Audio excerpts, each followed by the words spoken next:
Michael Dennin here with the Physics of X, where X is everything except politics, and in this case, X is Star Wars and spaceships and flight. We got a great question from one of our viewers. What about Boba Fett ship? I talked about a lot of Star Wars ships, how they do in the atmosphere, how they do in space. Boba Fett's is a really interesting one. It's one of the rare times where you have a spaceship in Star Wars that actually takes off with engines thrusting down.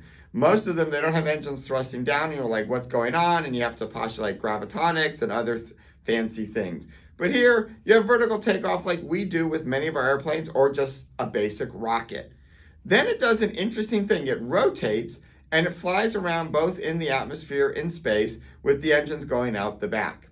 Now, this is a little strange. It's good for moving forward.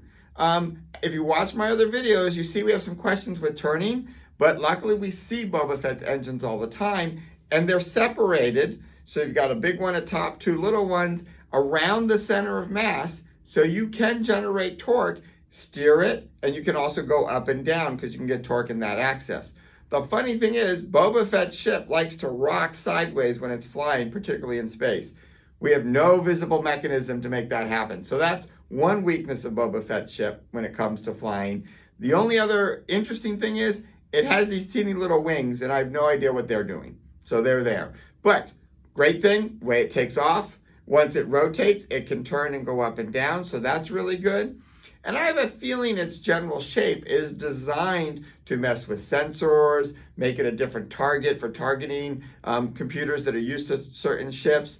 Overall, I like this design. I like how Boba Fett flies. It is going to generate a lot of extra friction in the atmosphere because of its shape, but it also is known to have a very, very reinforced hull and great shields, so hopefully that will take care of the heat.